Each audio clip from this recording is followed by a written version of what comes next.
Hi everybody! Welcome back to 17 Carat K-Pop and the monthly roundup of the best new releases from the worlds of K-pop, C-pop, J-pop, etc. Usual opening remark, just a reminder, I literally listen to hundreds of new releases every single month. It is a monumental task I take so seriously to narrow down this list to a top 20, let alone rank these releases, and I do try to keep my objective music critic hat on as much as I can. So this is not my subjective ranking, but trying to be objective, critically evaluate the best of the best. So it's never like a personal diss or anything petty towards someone, so don't interpret it that way. There are only so many slots, so sorry if your fave didn't make the cut, it's nothing personal, and maybe they did make it into the massive honorable mention section of the episode that I always do. So stay tuned for after the countdown for so many more recommendations. With that being said, let's start the countdown. Best of October, number 20. Karen CC, Bad Girls Behave. This seems so Tinashe. This is so R&B, just oozes underrated R&B icon status. This is her in her zone. The music video, the song, the dance moves, the wardrobe, it is so 90s, early aughts R&B. What's not to like? The one-take version of the dance, pretty impressive. Her voice is so smooth. The cavalier way she says the F word is delightful. And I like the reminder for grammar nerds that punctuation matters. It's not bad girls, comma, behave. It's bad girls behave. Like, bad girls can be good girls too. It's quite a tongue-in-cheek song. Number 19. Ailey Ratata. Her powerhouse voice on full display, especially in the opening. I'll Hold You. Hearing her live vocals of that must be otherworldly. The high notes and backup moments for herself, being her own backup, in Ratata, love that. It goes with the cool vibe of the dazzling, sparkly, crowded party concept of the video, that old school party flair that Ailey always rocks. Citation, the Don't Teach Me era. Then there's Big It Up, a song that whatever it is, it sounds really good. She sings circles around it. But it does sound familiar. Can't quite put my finger on it. It sounds maybe like a Nine Muses song, maybe Tiara, Sistar, I don't know. Some second-gen K-pop girl group. It has that energy, and that's a plus. But Ratata was the right title track choice. Number 18. Reina Washio, For My Dear. Quite a bit of mid-tempo, city pop-esque music on here, like So Addictive, but piano ballads too, like For My Dear. I think the best, and the one that should and could be the most popular, is Say No. That one has more to it than some of these instrumentals. Always I'm Into You is pretty good too, quite a hopeful feeling. So it's quite a mix of stirring ballads and often kind of just mellow, mid-tempo types of pop. All the while, really impressive vocals. Number 17. Say the name, 17. Nissi, When You Were Mine. I hesitated to nominate this at first because it's one of those pop songs you really vibe with. Then later, it dawns on you what you've been singing. And you're like, oh, that's not as cool as I thought. Because this song, I was just like, it's a bop. And eventually I actually stopped and thought about the lyrics. And I'm like, wait, is he singing about stealing someone else's girl? Like, I loved you more now than when you were mine. I guess it doesn't necessarily imply the you is now in a new relationship. You could interpret it as enabling cheating, but maybe not. Regardless, the song is such a bop. It just is. A bop is a bop. And Nissi always has underrated, thought-through, interesting cinematic videos. This one is like a short film that starts with a slow-mo, dramatic argument with this couple. Other slow-mo, dramatic scenes later show one main consistency in this relationship's ups and downs, which is that in his pocket, he's holding a little box. You can assume it's an engagement ring. He's going to propose, but it keeps getting delayed. That's a short version of what happens. They do get together at the end. Happy ending for sure. I also just love mid-video, they start playing a piano version of the instrumental, and it sounds so good. It just proves this song is impressively malleable, because that piano version of the chorus just felt so natural, not forced or weird to give it a piano version. Definitely should be a classic in his catalog in the making. Number 16. In the Mood. I love this for her. She really is in a good mood. This is all kind of mid-tempo to low-tempo stuff, but it's vibey. It's still a good vibe, groovy, and her great voice then is not overshadowed by anything too busy instrumentally. The spaciousness, though, of some of the tracks really helps cradle her voice. The best I would say is 17, her collab with Hwasa. They are all worth checking out though, especially 17 and Here I Am. That's a pop rock ballad Wheein wrote herself about finding light from within amid a dark time. The songs are very relationship focused, and like I said before, often more silver lining focused than doom and gloom. I do personally love the most, I think, when, like on songs like 17, she's at her sassiest, flirtiest, most out there. She confirmed this is part 2 in a series, her identity-based series, that she started in January of 2022. And she described the past era as exploring a connection to light. And in the mood is exploring, quote, the natural human form that lies beyond, unquote, which is a very interesting way to put it. Number 15. EPEX, Prelude of Anxiety, Chapter 2, Can We Surrender? This release is the epitome of a group leaning into rather than away from their identity. This album is really like EPEX only times 10. Like, it's not new to them in the sense it's a new direction. It's just way further down the same road they were going down.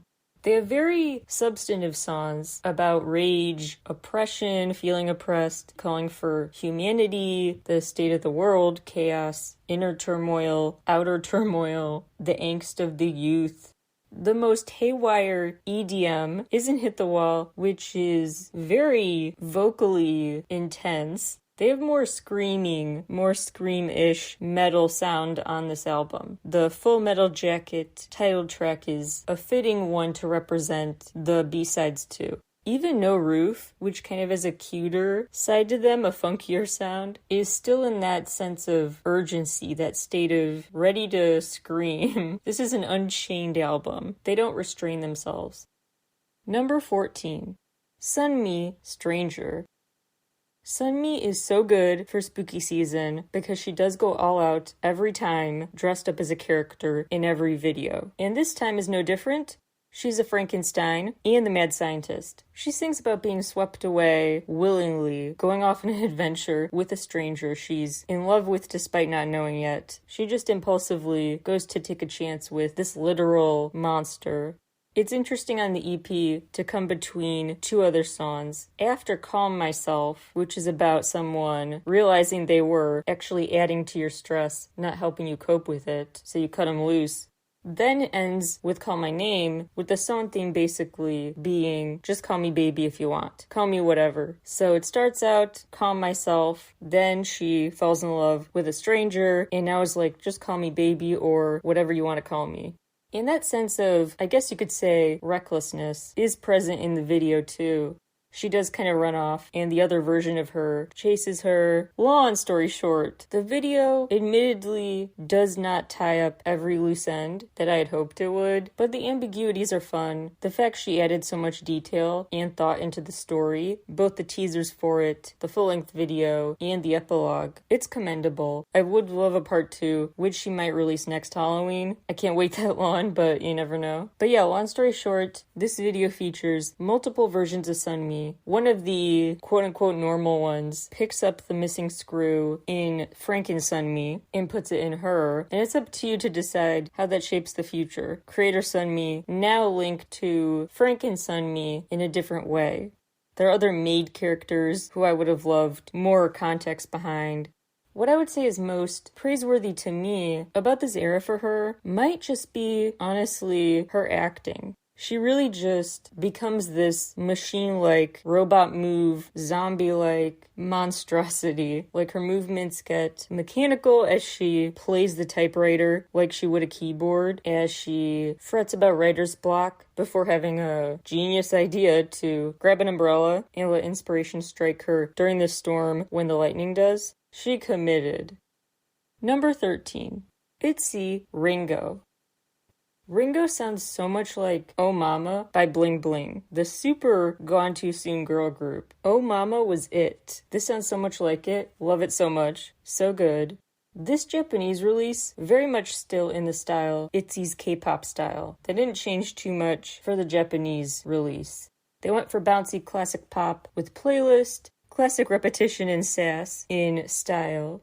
The laid-back sugarholic, unexpectedly, some Japanese versions of songs, including one of their better title tracks, Cheshire.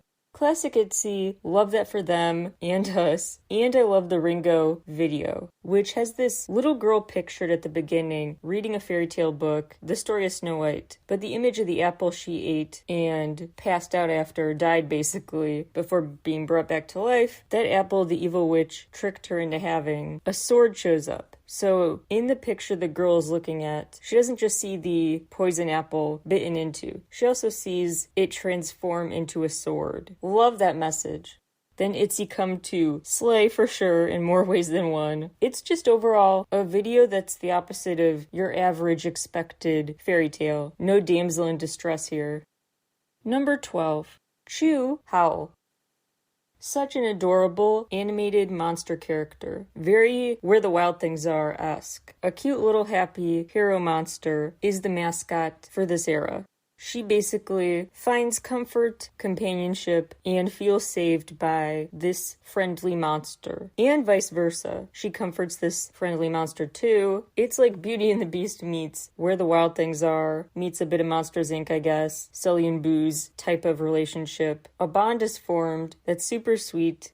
And starts out not love at first sight, but a friendship organically forms. It's a very cute concept, and I think it would be really cool if she always did a mascot. Either kept this mascot or picked a different mascot, different animal, for each of her solo eras. That would be so cool. That would keep me really intrigued. Like, who are we going to meet next in her group of furry friends? Besides that character, from both early teasers and the Howl video, the other videos and songs show her on other adventures. Underwater, My Palace, Hitchhiker. The theme is naturally exploring different realms, giving me that vibe of a children's book. It's all very sweet, and the stories and lyrics about going on this journey to find herself and just wanting some friendship and love and passion, basic human emotions, it's just very touching and delivered in a Pixar-esque way. My favorite song is Aliens. Number 11. Jeff Sutter, Black Tie. At this point, I've raved countless times about his stellar voice, not just because it sounds beautiful, but because it really is always full of character and passion. Like, he gives his all, acting-wise, to his songs. He gives the proper drama to this one, too. The way he kind of pulls back at times, but in a way where his quieted voice is a bit ominous as opposed to a calming presence. He has moments where his inner powerhouse shines. He makes sure his songs stay entertaining through and through. This one actually might be better, objectively at least, than the one I raved about earlier, Dum Dum. Because this one has more meaningful lyrics about, basically, I did everything you said I should to get a sense of inclusion in your social circle, and I'm still not enough for you. I'm in my black tie. Are you not satisfied? I did everything you told me to do. And he is indeed in a fancy mansion, rocking custom Valentino. His sense of bitterness mixed with confidence. He conveys detailed emotions just so effectively, both in the visuals and just vocally. This song is such a cool ending too. It just makes you feel some type of way, the way it dramatically seems to rapidly just sprint at the end. Number 10. Cindy Wang, Bite Back. Bite Back grew on me. Definitely give it more tries than one or two. That single is more catchy than you remember. So are some of these others, so maybe not first listen hit material, but give it a chance. She's a very unique type of pop. But smartly starts with, I would argue, a crowd pleaser, the dreamy synths and the consistent percussion of Miss You the Most. Then goes into the more experimental stuff, but she also has ballads of varying stripes, string-backed, guitar-backed, piano-backed. A mix of ballads and pop bops. The best song I would say is Just Break Up or Insincere. Number 9. I've Mine. Smart promotion-wise that they went big with 3 singles, one after the other, spread out release-wise, that showed different sides to them. It was a way to keep people hyped for the full album and kind of testing the waters to see what fans responded to best, which I would hope is the vibe of Either Way, because of the cool, most distinct aesthetic. The paint and stickers incorporated into their looks, their literal magic that appears at the end of the video, most visually and narratively interesting out of the 3. Off the Record, though, has more literally magical finishing touches, and is this cute girls' night in, slumber party theme. Then they did quite a pivot for Baddie. It kept the hocus pocus of it all alive, but went for more attitude, obviously. I love the way they, at a press conference, summarized the 3 singles, saying Either Way is emblematic of how they're viewed from the outside world. Baddie is emblematic of how they feel about themselves on the inside. Then Off the Record is how they feel about each other. So Either Way is the world, Baddie is internal, and Off the Record is amongst each other. An interesting way to frame the album is not just showing who they are, but showing who other people think they are, and comparing and contrasting to how they feel. In addition to an expansion of the points of view, there was also an expansion genre-wise. Shout out to Wanyan, the sole lyricist on the R&B OTT. They went for a trap sound for Baddie with a really bold bass, guitar focus for Off the Record, which interpolates a bit of Love Fool by the Cardigans. Holy Moly has the most unexpected instrumental, and shout out to Lauren Aquilina, who worked on 11 and wrote on Holy Moly. Then there's Payback, which gives the higher voices in the group the spotlight, and shout out to Big Naughty, who worked on that one. It's an upbeat finale song, and they draw out the I's perfectly. The perfect final emphasis on I, the letter I. So details big and small add up to a well-done, thoughtful era. Number 8. Sakurazaka 46, Shonen Yoku, Special Edition. The title track translates to esteem needs, and it is indeed a good pick-me-up, self-esteem boosting message. It's a smart choice for the big, impactful opening number. And the video is so cool too because it looks simpler than it really is. They have this big group choreography, very in sync. And then you realize it's impressive at another level because they can't turn to fellow group members for assistance, remembering the moves, because they each dance in front of this wall, a partition, so they can't see their fellow members. Yet without literally seeing each other, they stay so in sync with each other. It's really cool. And the song itself, very meaningful. And not just because of its good message, but also the super cool instrumental breakdown in the bridge, the electronic instrumental, and throughout the EDM strands mixed with industrial ones make for a really rowdy, fun, good time. The EP then continues to blur pop and EDM, a bit of rock to genre lines, some cool spatial qualities at times. Mizuho Habu is really going out with a bang. It ends quite strongly. Maybe not as strongly as the opener, but Nothing Is, that's the best song on here. But it does end on another strong note. This album is meaningful, adventurous, and just full of pops. Number 7. Real, R-E-O-L, Black Box. Album-wise, so much classic electro-pop joy, very fast-paced, downright frenetic, but she also kind of pulls back a bit and goes for more broader appeal pop. Her version of reining it in tempo-wise. So some songs are still very fast, but less fast than we're used to. Slow for her is still fast compared to other artists. But anyway, songs like Final Call, more dance pop than the EDM focus we've expected. The playful piano is great, plus the irony of the first song being Final Call. Love that detail. If you mix the instrumental for Final Call with Everglow's song Pirate, something really interesting could come out of that. My favorite remains Scorpion. Other previously released singles, Glitter, Agitate, The Sixth Sense, a classic at this point, got a special first take version. The new and old, all just so her, and so good. Neo-nostalgia makes for a very interesting interlude. She has a moment with Secret Trip that's a bit more sentimental, but after a couple songs, the rise in energy returns to a massive high. And she ends with the rapid rock song, Naked, and then that first take version of the now classic, The Sixth Sense. As for the visuals, Secret Trip remains a very interesting video, one of a kind for sure. If you're looking for just something different in a video and don't know what that something is, give Secret Trip a try. And now with DDD, another colorful cast stars in her show, the most unconventional of dance parties, suiting the song's anti-conformity message well. Number 6, Extraordinary Heroes, Break the Break.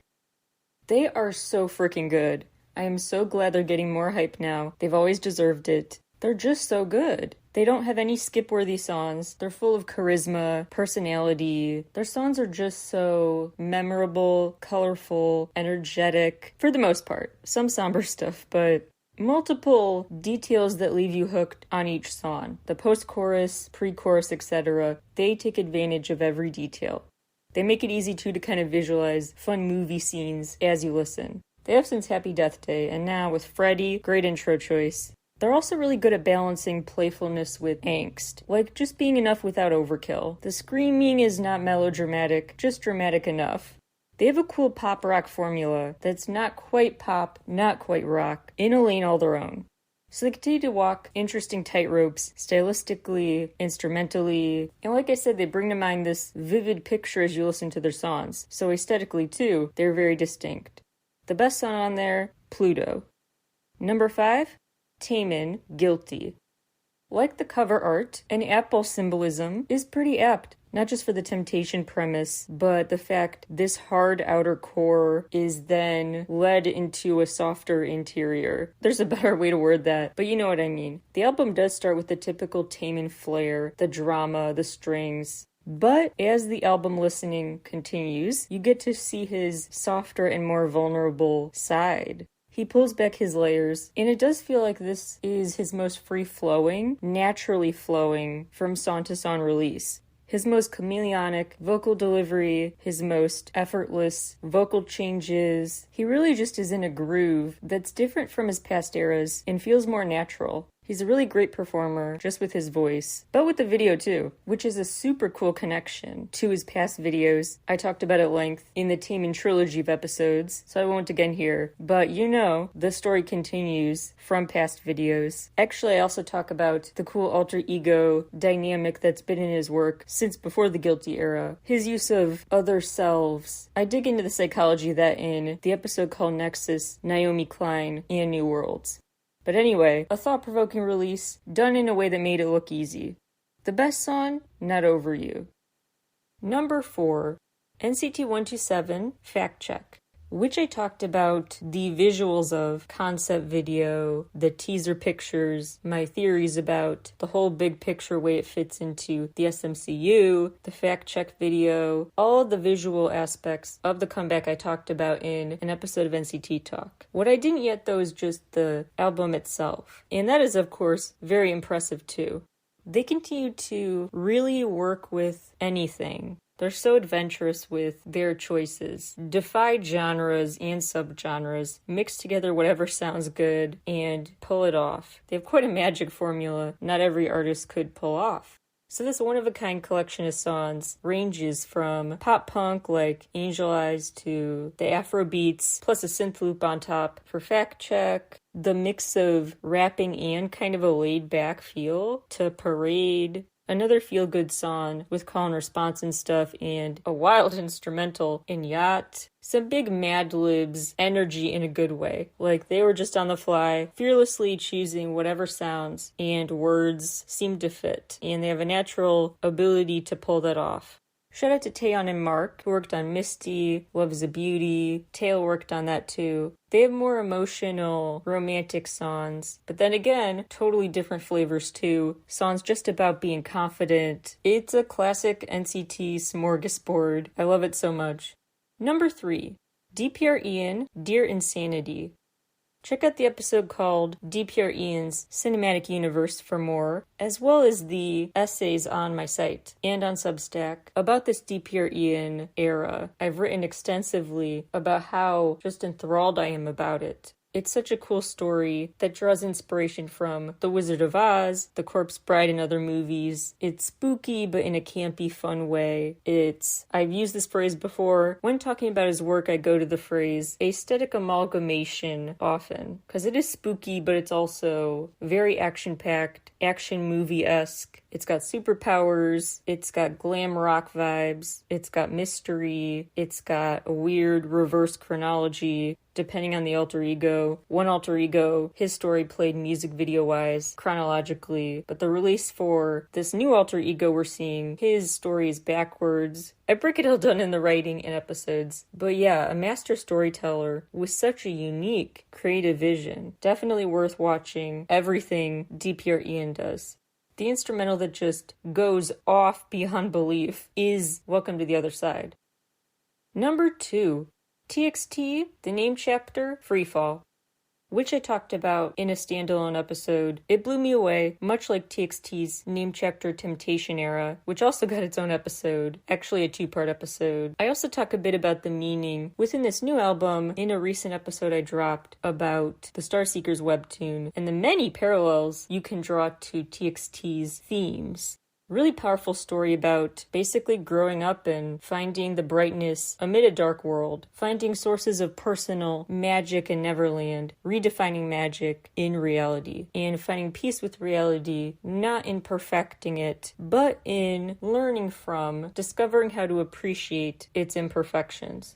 I wrote recently on my site about the surprising at first, but understandable if you look into it, connections you can draw between Kim Sejun's album, Door, and TXT's album, the name chapter, Freefall. That essay on my site goes into the ways they use the same analogy, the ways they use their music videos to contrast a dark, gritty reality with a utopian, bright and fun and happy fairy tale dream state. The ways they tell their stories, reality versus dreams, but then find ways to take the whimsy of the dream world and recreate it in their dark reality to brighten it. Similar lessons there. Very different bodies of work, both really tackle a profound, complex theme of feeling in between. As you crash land into a new environment where you don't fit in, how you make sense of that, and learn to ride the turbulent waves. More on my site, but that's the gist of it. TXT's album is so good at conveying complex emotions with all the nuance they deserve. So it's a really powerful story that really just speaks to me and so many others. They've done it again. Drumroll please for number 1, best release of October, that a show called 17 Carat K-Pop picked, so this will leave you shocked. 17 was 17th Heaven, which we did a whole episode about and I wrote about extensively on my site and Substack, especially because it personally really struck me. It just felt like such a perfect ode to their career so far and to why I fell in love with their music in the first place. Their message of you belong, of celebrating people, of unity, of music as a universal language. It hits extra hard in a specific way for me as an autistic person, because I'm so socially awkward. My essay basically about the album tells that personal story about how music I appreciate at a deeper level some people don't understand because I don't communicate easily with the same amount of mental tools at my disposal as non-autistic people. So music helping convey how I'm feeling when other communication routes, other outlets for me are blocked, which happens often, that means a lot. The guided music video does a great job showing this too. The beautiful, magical power music has to bring people together, singing the same song, regardless of ability. Like, I'm included, I'm invited to the party, not by masking, not by not being autistic, but by them coming to me, offering whatever accommodation I need. Like, their party is going to be accessible to everybody. I love that message. They even give shrunken down equipment to that ant, the literal ant, to sing along. No one is blocked from rocking out alongside them in their own way. It's such a beautiful, expansive message of just inclusion, unity, using music as a force for good and connection that hit me in a personal way, but of course also can resonate with everybody. We all need connection. So beautiful, powerful, super likable video and premise that gets to both what 17's past releases have been about all along. I give examples too in my piece. Past times their work has talked about music as this force. And it's a perfect summation of why I was drawn to their work at a deep level. So yeah, I said I would keep this short so you could just read the essay, but you know me talking about 17. So it's gonna be hard to shut up, but I'll try. Let's move on. I have a ton of honorable mentions. Jay Chang, Late Night. He has a bajillion watt smile. Like, it is so commercial ready. I went into watching his videos having zero expectations, and I was so instantly charmed by him. He is just so naturally swoon-worthy, a natural rock star. So the premise from the album title Late Night to the rockstar music video, starring a fangirl, watching him on TV, on this late night talk show, it's all pretty generic and cliche, but there's a reason it's cliche. Who is immune to swooning over this kind of guy, playing the part of a rock star?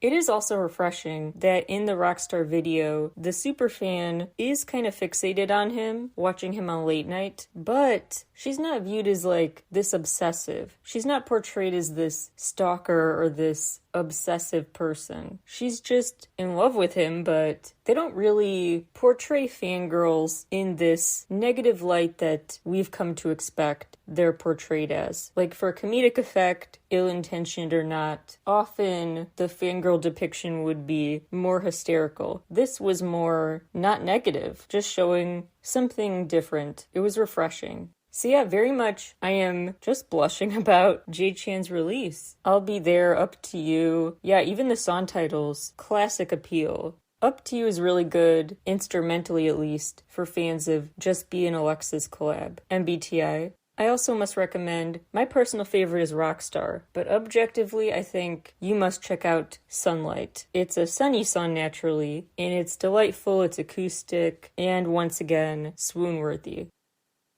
Jinny, Jini, An Iron Hand in a Velvet Glove. She was from NMIX, and I honestly really like her as a soloist. The album title, first of all, really love the symbolism.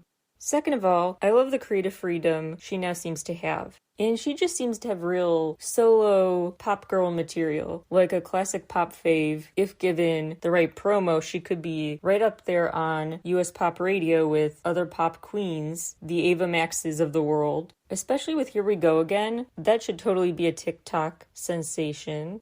My one thumbs down goes to the Come On video. In the song itself, Aminé's verse is way lacking. There is not much there at all. Very disappointing. The video is an interesting mix of 2D and 3D, 4D that makes the cheerleader concept and classic high school crush scenario remixed. Yeah, classic pop material, a feature that was lacking for me, but otherwise really solid. Just B, Divide, Nanugi. Medusa is definitely their best track ever. Way better than any other track ever. It is really above and beyond for them. Such an earworm. The first part is more fun. Drama, Medusa, the fast-paced cute song, a bit in the vein of Polaroid Love by Enhypen, Paper Plane, another cute teen movie-esque one in the high-energy Youth. Then we go to the emotional half, Sad Hours, For Coming Home, and its acoustic version, and Camilla. They show off their vocal registers in multiple strong suits. Triple S Evolution, Moojak, which means diamond.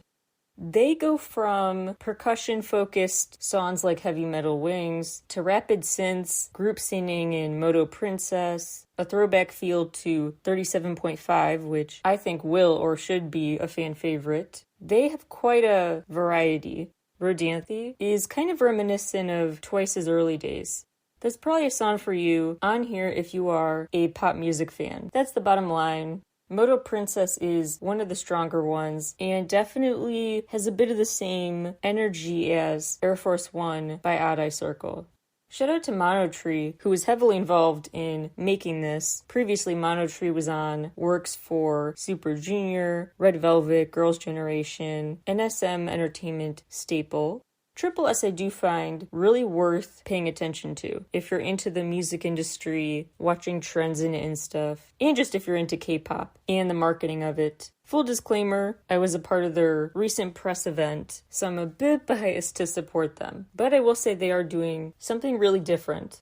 So total, Triple S has 24 members. 16 have been revealed as of recording time in different configurations. And the names of these configurations, like Lovolution, then Evolution, and the order they debut, all that stuff is determined by fan votes.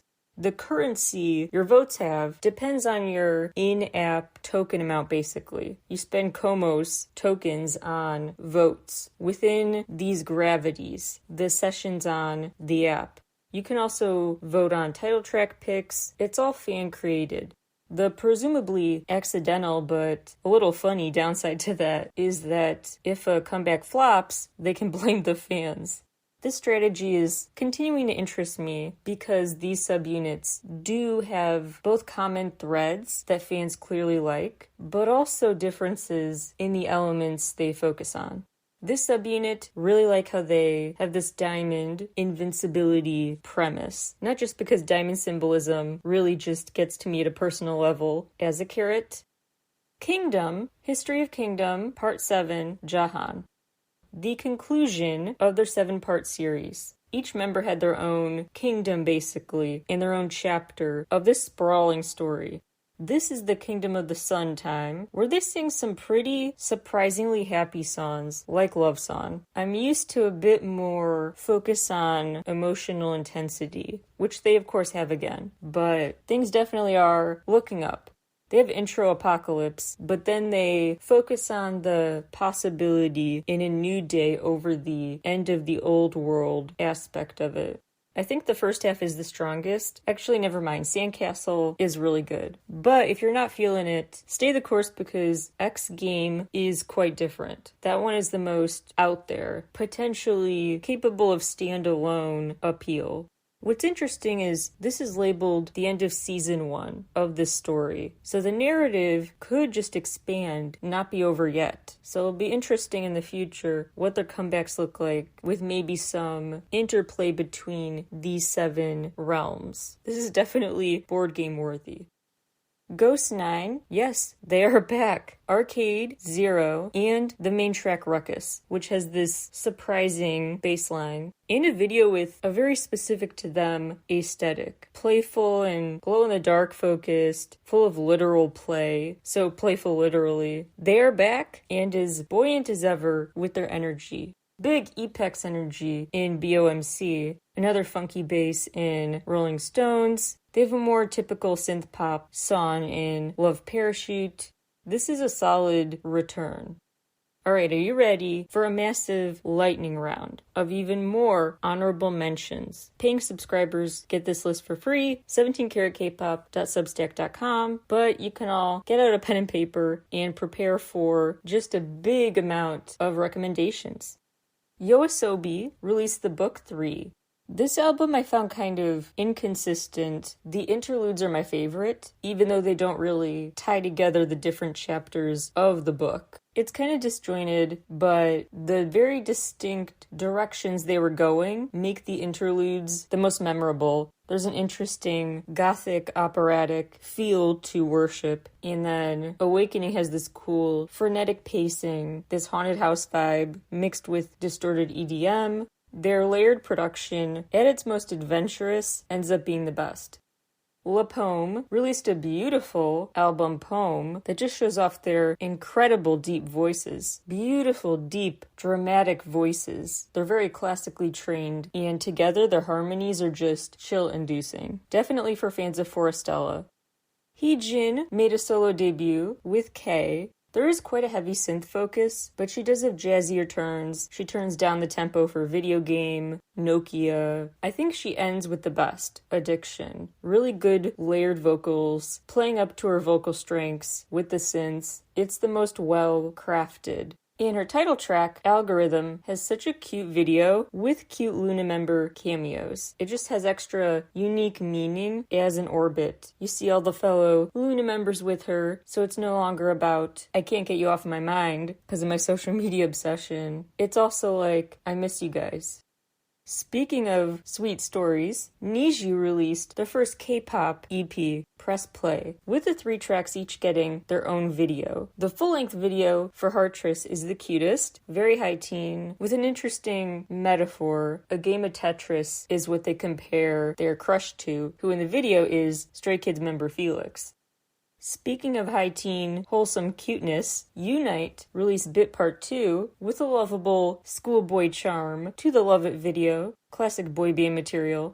The rest of the album is quite light and fun too, very party ready, although they do have a more emotional vocal showcase thanks to A Star Called You, and more of a sway-worthy guitar focus to Cupcake. ONF, aka On and Off, released Love Effect, with a long story short, interesting comeback teaser that featured this dissipation of a barcode tattoo. It looked like a tattoo of a barcode on someone's neck that dissolved, as did flowers. And they pop this giant bubble. It's a hard to explain story, but I think that's the key symbolism, that a sign of uniqueness faded as did the flower. Then again, you could interpret it as someone literally burst their bubble. You could also focus on the barcode as a sign of actual, not personalization, but conformity, having to just be like everyone else. Or it could all be random. Whatever the case, they did pique my interest for sure, which is what a good album trailer should do.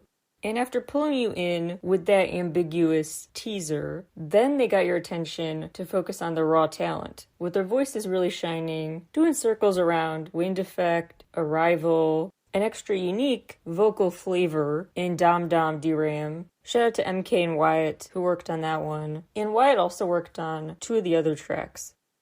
TOZ, a super likable new Japanese boy group, released Flare. They sound and look so cute and bright and bubbly, but also so young. Sonically a bit MC&D. They have a bright, fun energy you'll see in the Magic Hour video that makes them worth looking out for in the future. More boy groups. I released Tag Me. Tag is kind of Apex vocals paired with a One Us instrumental. Think about it. The funkiest and most unique vibe on Tag Me is UN. Boy group 82 Major is here, named after the country code for South Korea. They went for boom bap hip hop with First Class, which 3 members contributed to, and 2 worked on the other song, Sure Thing, which shows a softer side to them. Shout out to Bugaboo creator Ryan Jun, the band Bugaboo, for working on that. Super Dragon released Infinity Tape, an electronic and dance-focused, explosive collection of songs that proves they're just still project to project, always leaning into a different side with ease. They really do have great ability to always reinvent themselves. Plus, DJs take notes. Each instrumental is stimulating enough you don't really need vocals. Those are like a bonus. Very attention-holding. Although they do have a ballad as well, called Maybe It's You. Elast released Identification. Kiss Me Baby is cute. I really think, though, what knocked it out of the park is the pop rock Neverland. Not just because, if you're a long-time listener, you know why any song called Neverland perks my ears up, and I get really ready to wax poetic about the symbolic value of the song. But I digress. For them, I just think pop rock suits them perfectly. The song Thrill, though, did grow on me, so I'm glad they put it on this album. It's catchier than I remember. Chanyeol from EXO is back with Good Enough. Hear me out, no EXO pun intended. The instrumental definitely sounds like he took from Chinese Replay. Like, didn't copy-paste Chinese Replay, but did interpolate it and then twist it up into knots. But some root part of the formula came from Replay. The song suits him and his laid-back nature, and it was just a delight. I guess the theme is reuniting bandmates with Heejin's Algorithm and Chanyeol's song, because in this video you see him chilling with fellow EXO members. Always a nice, feel-good sight. The song is a good message too, making peace with the fact you can find joy in the here and now, even if you kind of feel stuck in this phase of life. Speaking of phases, Jun Soo-min released Phasis, Phasis. He has some beautiful acoustic-focused, stripped songs, like After the Tone, You and Us. The brassier stuff stays low-key too, like Sunset. Overall, pretty easy listening. The piano ballad Always, another standout. A super underrated girl group, QWER, Harmony from Discord, is their great new EP. They start with the underrated ballad, Harmony of Stars. They have a playful, computer game-esque Secret Diary. And they have a full speed ahead, guitar-filled pop bop in Discord, which is a bit J-pop-esque. Overall, they pack quite an impressive amount of styles and personality traits into just 3 songs.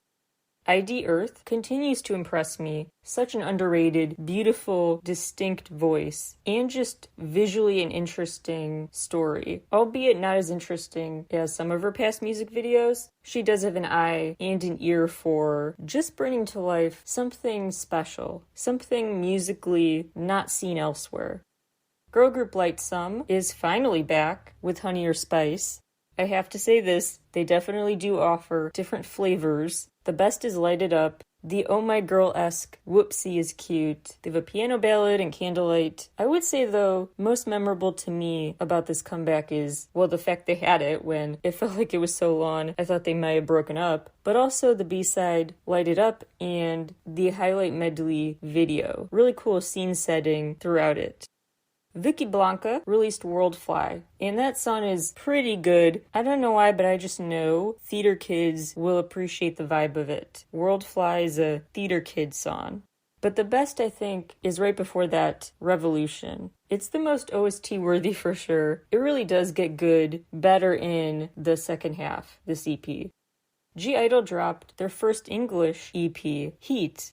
The best B-side, Eyes Roll. They have quite a range. They've got the attitude brought to the rap trap song Flip It. They brought the emotion and beautiful vocals to the slow song Tall Trees. They brought the pop catchiness with I Want That. It's a solid EP, but yeah, Eyes Roll, definitely the standout. And I must say the video left me wanting more, especially because the pre-release I Do, that song had such a cool video that definitely deserved a sequel with the whole alien premise, but they just kind of abandoned that for I Want That, which alluded to kind of a wedding turned bloody murder mystery. Not really a mystery, bloody murder scenario. The plot was not as fleshed out as I had hoped. They had a really good thread. I wanted them to keep going on from I Do that they abandoned. They said I don't, I guess.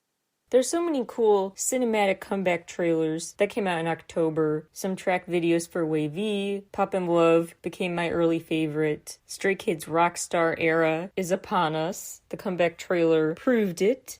Of course, ENHYPEN's Orange Blood era teasers I can spend probably literal hours dissecting, and I might on the upcoming episodes I will surely make about that album.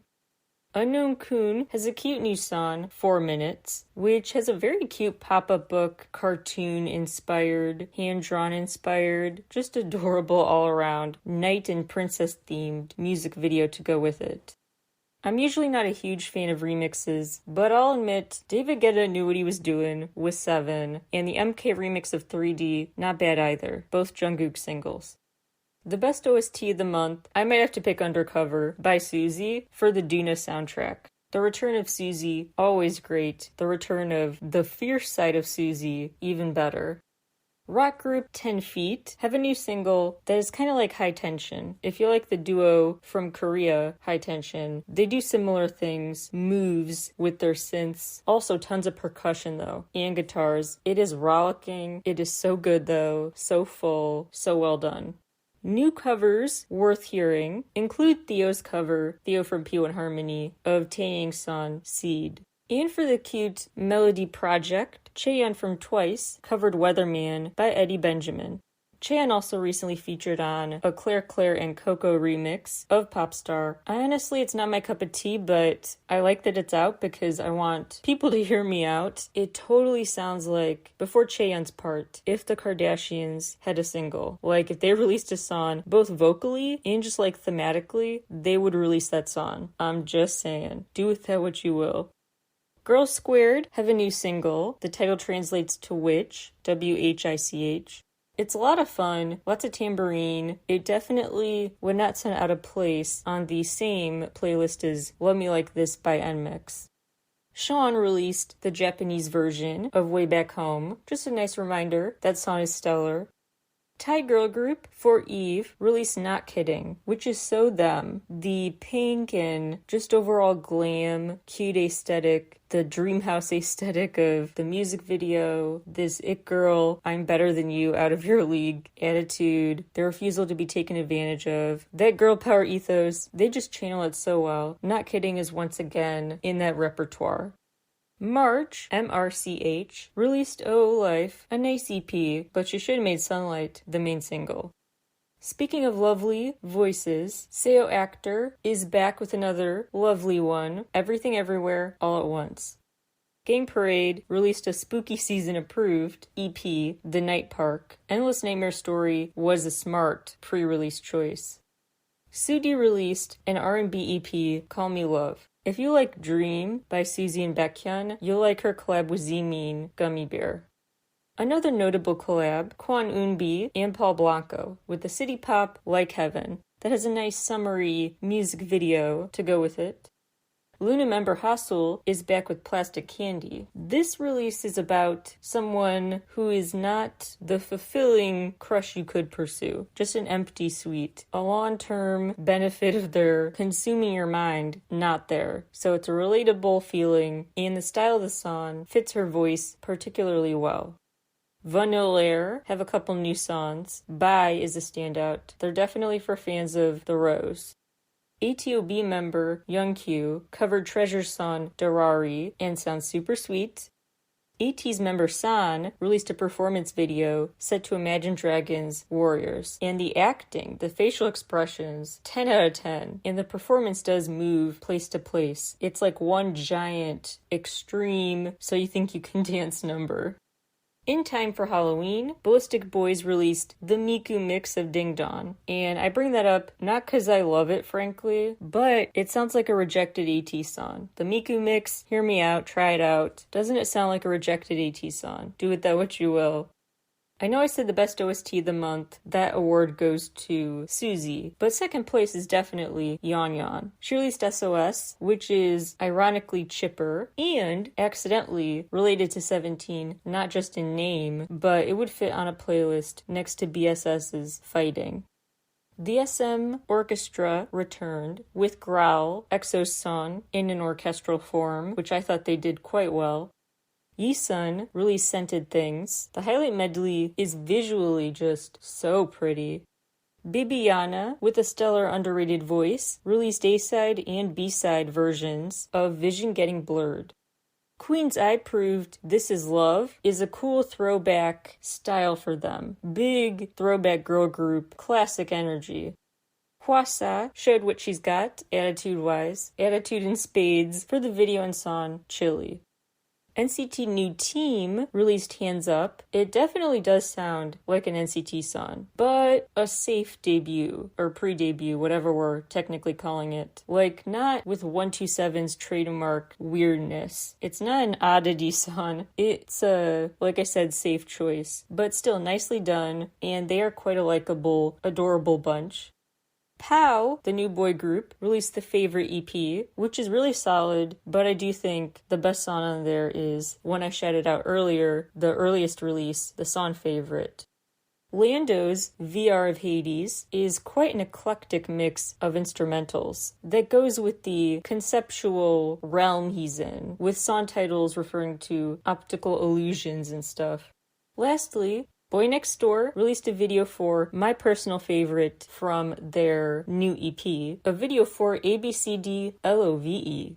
That wraps up today's picks. Thank you all for tuning in. The full official top 20 I will put as a free post at 17caratkpop.substack.com. So look out for that. You'll also get a list of the honorable mention mega list if you're a paying subscriber. But at least the top 20 you will get the write-up for free, 17caratkpop.substack.com. Thank you all again so much, and I will talk to you all again very soon. Bye everybody!